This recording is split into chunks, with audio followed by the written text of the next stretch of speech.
everybody, welcome back. I'm Catriona Morten, I'm a sensory motor psychotherapist, and today I'd like to talk to you about how we can listen and trust our gut instinct. How many times do we say, I knew that wasn't a good idea? Why didn't I listen to that? I knew that wasn't going to work out. Why did I change my mind? Because we let our head overrule what our first instinct is. Even things like if we're doing a quiz, the first thing that comes into your head, your first instinct, go for that, that's the right one. And then we start to overthink it. If we meet someone, for instance, and we have an initial kind of, response to them, we often don't pay attention to that. We'll let our head go, oh, for goodness sake, don't be so silly. I'm sure they're perfectly nice. You're just being judgy, picky, or a bit unkind. And then that person turns out to be not a good person for us. We then go back and say, why didn't I listen? I knew, and I didn't listen. When we let this overrule and have the executive decision making, when we add value, more value to what we think and allow ourselves to believe than what our body is actually telling us, then we're not going to be able to trust our gut instinct. That is from here out, and it affects us in all different ways. Everybody's body has a different way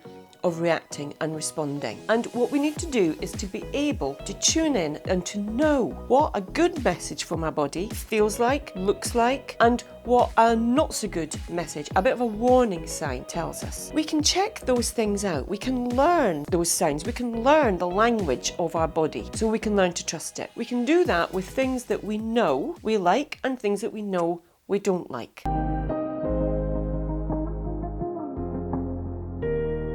So we can do a simple experiment. We can say, okay, I'm going to look at a picture of a lovely sunny beach, if that's your thing, with a lovely clear blue water. When you look at that picture, how does your body react? How's your breathing? What's your stomach doing? What do your shoulders do? What position does your head go into? What do your arms and legs feel like? Just getting some information. It's like, that's a picture I really love. Imagine yourself being on there, feeling the heat. Really let yourself indulge in that. How is this telling you this is good? If you pick something that you know you don't like, and you put up a picture of, say, a spider, make yourself look at it. How does your body react? Does it pull away from it? Does it go tight? Does it freeze? How does it respond to something that you know you don't like, that you're going to be frightened of, or you just don't like it? How is your body telling you this? When you can learn the difference, the signs that your body's actually telling you, and that follows on from, we've got to be able to tune in to our body. We've got to be mindful of what our body's telling us. We've got to be accepting of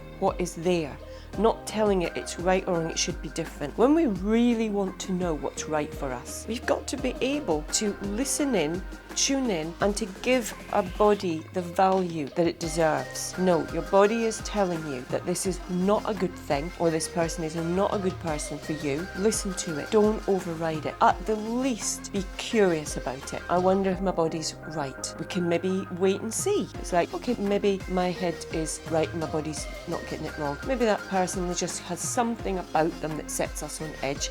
But actually, once we get to them, they're fine. Absolutely, that can happen. But just keep this reaction, the things that your body's telling you, as a truth. Bodies can only react. They actually can't get anything wrong.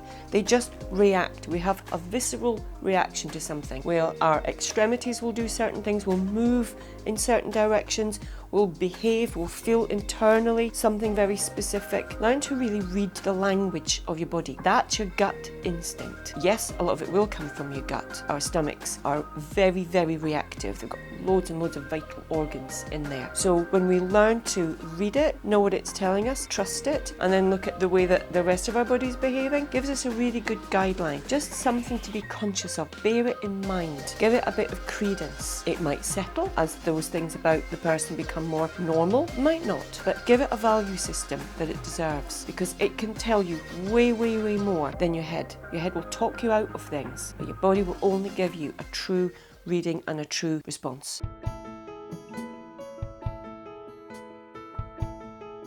As we get to know someone, the things that we actually found endearing or attractive or pulled us into them, the way they smell, the way they look, the way that they talk, the way that they sound, the way that they act, we can really be drawn to that at first because there's just something in that that pulls us in or attracts us. But sometimes over time, those things can begin to change. We can find the way that people say things, the way that they sound a little bit jarring or a little bit irritating or a little bit shaming. Whatever the word is that goes with it, it just starts to make us feel uncomfortable. We should trust that because there's a real truth in that, and if we try and override it, we'll find ourselves trying to make ourselves do something, be a certain way, get closer. And actually, the body is physically telling us we don't need to, we don't want to. And so we can start to come in conflict with ourselves. And of course, what do? We say, I don't know what's wrong with me. There's nothing wrong with you. You're just not reading the signals that your body's telling you. You're not trying to understand why it is that this might be the case. And it will have a very good reason to it. The other thing that your body will pick up, that your head won't pick up, is intention. And again, something that we really need to be able to pay attention to and really be able to trust. The words that somebody says might be very innocuous, very innocent, but we might feel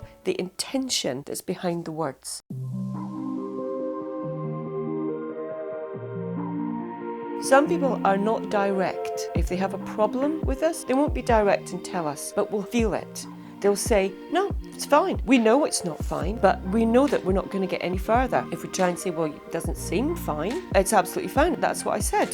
Drop it, leave it. But we know how it makes us feel. We have to learn not to override these things. These things are really good warning signs, and they're very, very good indicators that something isn't wrong. That's what somebody's saying and what they're feeling, what's going on under the surface. They don't match. Your body will pick that up every single time. You'll feel it. We often override it. And afterwards, we often say, I wish I'd listened, but I got talked into, or, I was convinced, I was gaslighted and made to just feel like I'm making this up. I'm mad. How could I think such a thing of someone? But we know we're left with that feeling. We try and get rid of it. We try and override it. We try and avoid it. Those are the things that we really have to be able to pay attention to. And it's that value system. Put the value in what the body's telling you and not in what your head is always telling you.